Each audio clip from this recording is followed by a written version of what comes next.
दोस्तों, वीडियो देखने से पहले चैनल को सब्सक्राइब कर दो, शुक्रिया।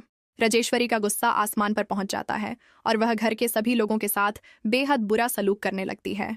गुस्से में आकर वह पूरे परिवार को घर से बाहर निकाल देती है। यह देखकर घर के सभी लोग हैरान और परेशान हो जाते हैं। तभी दादी आगे आती हैं और राजेश्वरी से माफी मांगने लगती हैं। दादी कहती हैं कि अगर तुम चाहो तो हमें घर के किसी एक कोने में रहने दो, हम तुम्हारे घर में नौकर बनकर काम कर लेंगे, लेकिन हमें सड़क पर मत निकालो। दादी की यह बात सुनकर राजेश्वरी थोड़ी देर सोचती है और आखिरकार मान जाती है। लेकिन असल में यह सब दादी की एक नई और चालाक योजना होती है, जिसे कोई भी समझ नहीं पाता। दादी बाहर से भले ही कमजोर और लाचार दिख रही होती हैं, लेकिन उनके दिमाग में एक बहुत बड़ा प्लान चल रहा होता है। कुछ समय बाद दादी सफाई करने का बहाना बनाकर चुपके से राजेश्वरी के कमरे में पहुंच जाती हैं। कमरे में जाकर वह धीरे धीरे अलमारी खोलती हैं और वहां रखे प्रॉपर्टी के अहम पेपर्स ढूंढने लगती हैं। थोड़ी देर में दादी को वही कागज मिल जाते हैं जिनके दम पर राजेश्वरी पूरे घर पर अपना हक जता रही होती है। दादी तुरंत उन कागजों को निकाल लेती हैं और उन्हें जलाने लगती हैं ताकि राजेश्वरी के पास कोई सबूत ही न बचे। लेकिन तभी अचानक राजेश्वरी और अर्जुन वहां पहुंच जाते हैं। दोनों दादी को पेपर्स जलाते हुए देखकर चौंक जाते हैं और तुरंत उन कागजों को बचाने की कोशिश करते हैं।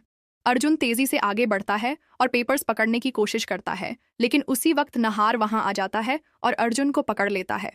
ये सब देखकर रूही भी पूरी तरह हैरान रह जाती है। कमरे में एकदम तनाव भरा माहौल बन जाता है।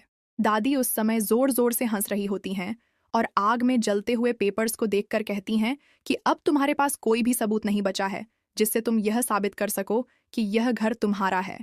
दादी आगे कहती हैं कि अब लोग वही मानेंगे जो मेरे पास मौजूद कागज कहेंगे, यानी अब खेल पूरी तरह पलट चुका है। राजेश्वरी गुस्से से तिलमिला उठती है और समझ नहीं पाती कि अब क्या करे। लेकिन कहानी यहीं खत्म नहीं होती। दादी पूरे आत्मविश्वास के साथ खड़ी रहती हैं और राजेश्वरी को चुनौती देती हैं कि अब अगर हिम्मत है तो साबित करके दिखाओ कि यह घर तुम्हारा है। घर के बाकी लोग भी यह सब देखकर हैरान रह जाते हैं और उन्हें समझ नहीं आता कि आगे क्या होने वाला है। नहार भी दादी की इस चाल को देखकर सोच में पड़ जाता है कि आखिर दादी के पास ऐसा कौन सा सबूत है जो सब कुछ बदल सकता है। दूसरी तरफ राजेश्वरी का गुस्सा और बढ़ जाता है और वह कसम खाती है कि वह किसी भी कीमत पर सच सबके सामने लाकर रहेगी। अब देखने वाली बात यह होगी कि आने वाले समय में कौन किस पर भारी पड़ेगा।